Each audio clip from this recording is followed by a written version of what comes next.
that will endure. Through the ages, stories sing.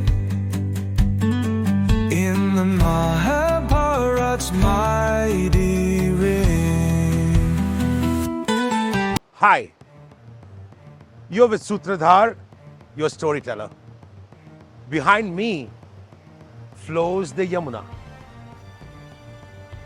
We give a lot of importance to Ganga in our mythical tales and in our history, in our itihas. Perhaps the same billing is not given to Yamuna, but therein lies a fallacy. Yamuna is as important. In fact, the origins of our great epic Mahabharata happened due to this place, the Yamuna, this river, Yamuna. Last time, we heard about how Parashar fathered Ved Vyas, the person who wrote the Mahabharata. But who was his mother? Today's story is just that, a story of Ved Vyas's mother. In the olden times, there was a great king of the Chedi kingdom. Chedi is on the borders of Madhya Pradesh and UP, on the banks of the river Yamuna, on the southern banks of the Yamuna. This is before Yamuna flows on to Prayagraj and joins with Ganga and Saraswati, and where the Kumbh Mela is held, the great Sangam.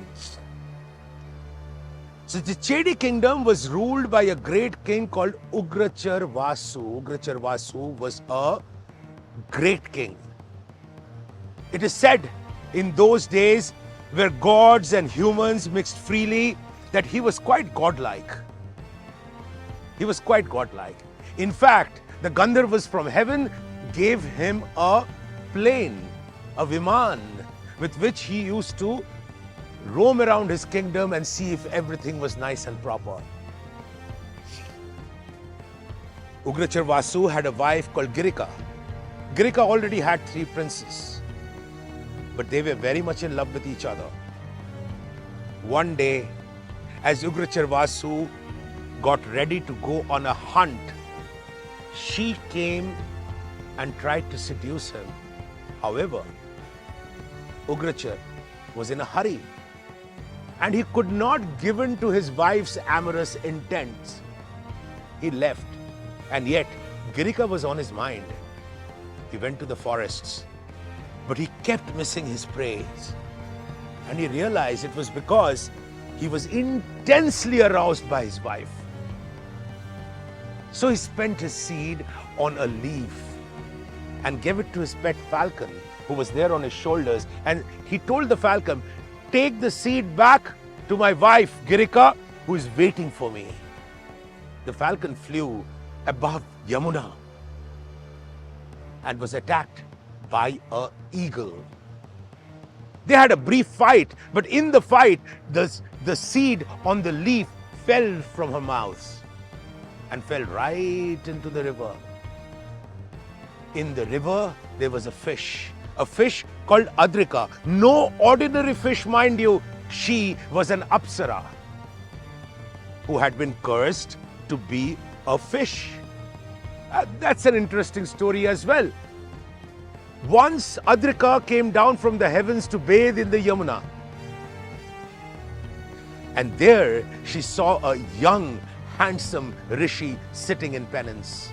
She fell in lust with him and tried to seduce him.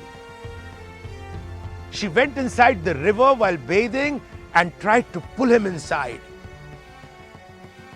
The rishi's penance was broken.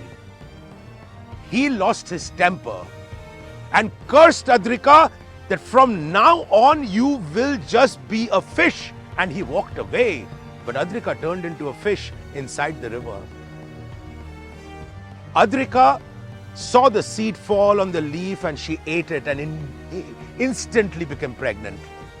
For 10 months, she carried her pregnancy. She became big.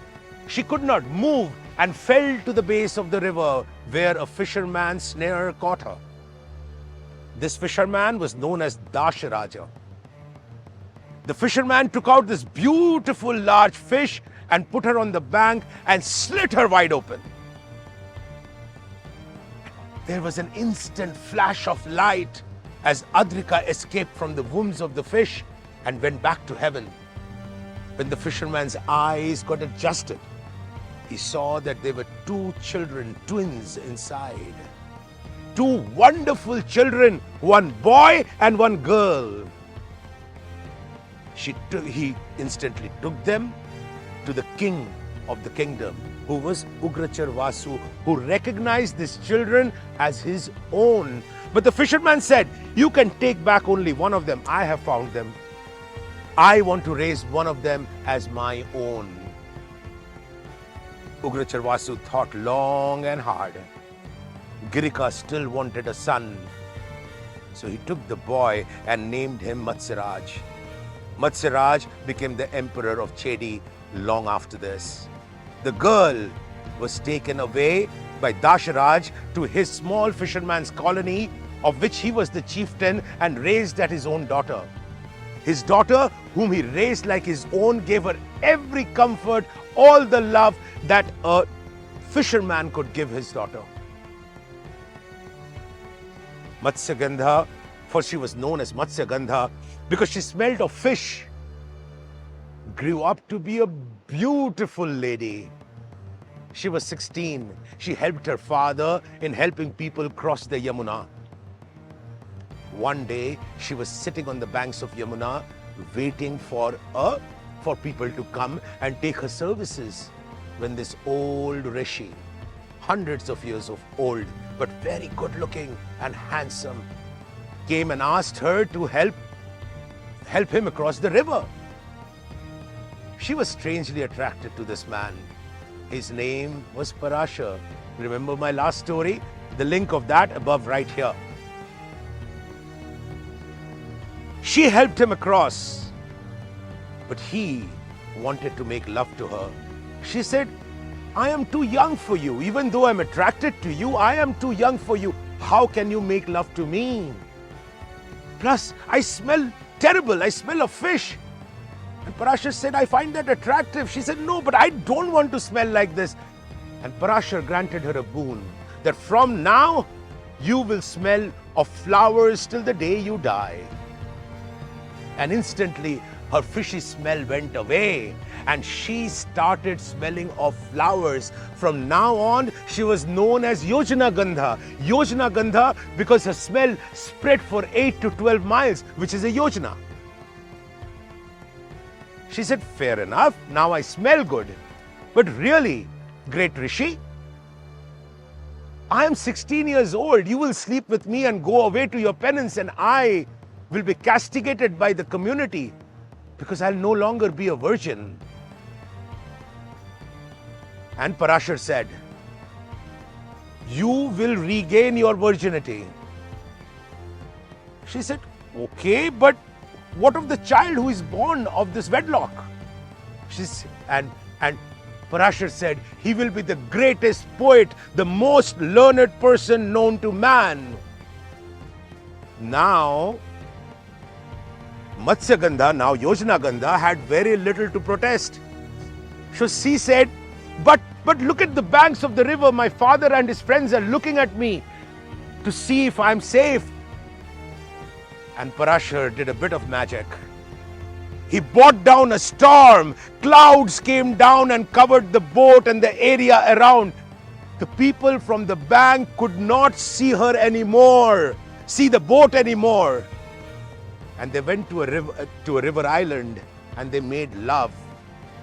And instantly, a son was born. Not just any child. This child grew right in front of Yojanagandha's eyes and became a strapping, handsome young rishi. He was Ved Vyas.